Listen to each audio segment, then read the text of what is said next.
hear this from the 21st chapter of Matthew. Jesus is back at the temple and he's teaching. A man has two sons. He went up to the first and he said, "Son, go out for the day and work in the vineyard." And the son said, "I don't want to." But later on, he thought better of it and went. And the father gave the same command to the second son. He answered, "Sure, I'll be glad to go out in the vineyard and work." But he never went. Which of the two sons did what the father asked? Well, of course, the first. Jesus said, "Yes. And I tell you that crooks and whores are going to precede you into God's kingdom." I like that verse. Crooks and whores are going to precede you into God's kingdom. John came showing you the right road, and you turned your noses at him, but the crooks and whores believed him. Even when you saw their changed lives, you didn't care enough to change and believe him. If you want to know what's going on in our world today, this is it. And the first thing is, I remember the first time I preached on this passage was almost 30 years ago at an MCC, which in those days was, almost 100% gay and lesbian.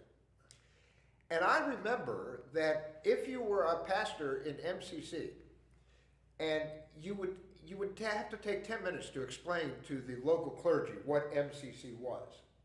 And then you would have to justify, because they wanted to know, what are your credentials to call yourselves a church?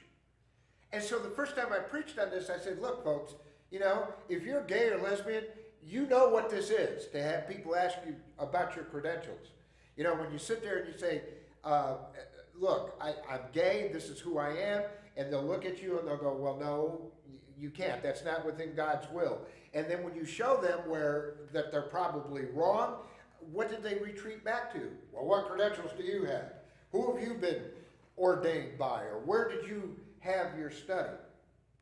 And the interesting thing is, at the time, 30 years ago, I didn't get it. I get it today. Partly because of this man. Because he never, ever, you ask him a question. I'm going to put you on the spot. You ask him a question. Have you all figured out yet that he never answers you? No, he never does. He asks you a question back. And that's the way the whole conversation goes. Before you know it, in that conversation with him, you've ended up answering your own question. Amen?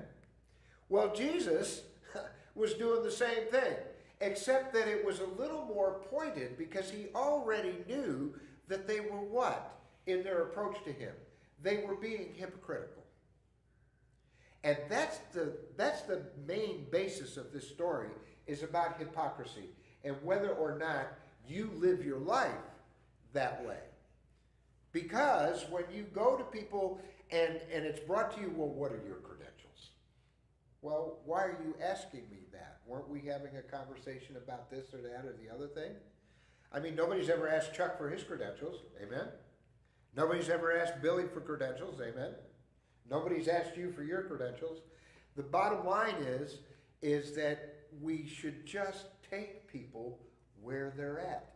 The only time people want credentials is why? Come on. Why would somebody if somebody's teaching and you're having this conversation and they immediately look at you and go, well, what's your credentials? They don't believe you. That's right. They don't believe you, or they're looking for a way to bring you down.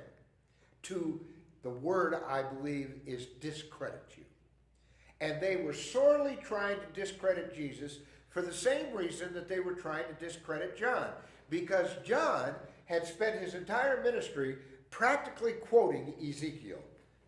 You folks, this has got nothing to do with God being mad at you. It is you that have turned your back on God.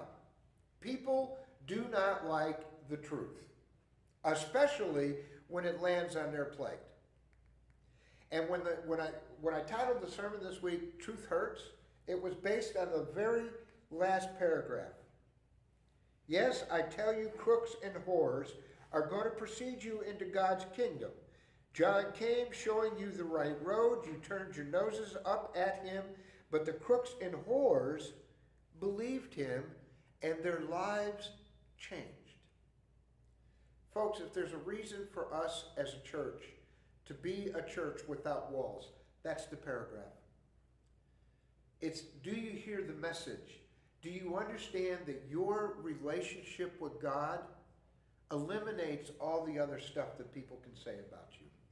If you love God and you have a relationship with God, that's what it's all about. It's all about that relationship. And nobody can hold you accountable. Isn't that interesting?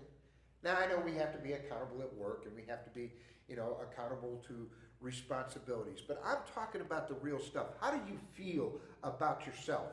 When you get up in the morning and you look in the mirror, what do you see there? Do you see somebody that's in relationship with God and therefore is a good and decent part of God's creation?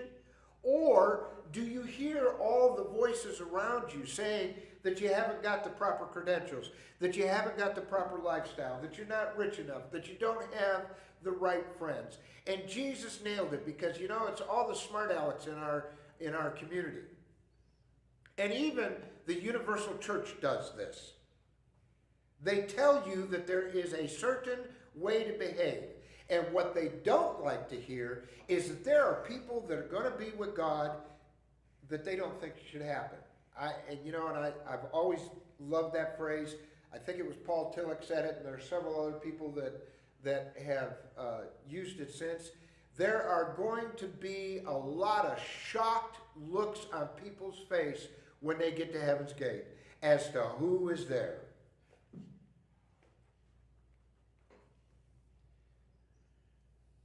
This works two ways. If you have doubts about whether you're going to be there or not, you only have to ask yourself, do you love God? And then you have the answer. As for the rest of the people that try to tell you how to live, try to tell you what's moral, try to tell you what you can do and you can't do, I'm going to tell you today as your pastor, ignore them. Because if you're in a relationship with God, then you're going to do, most often, like that first son did. You're going to have something to do, and you're going to say, I don't want to do it. And then you think about it for a moment, and it's like, you know what? I need to do that. We have to be people of our word.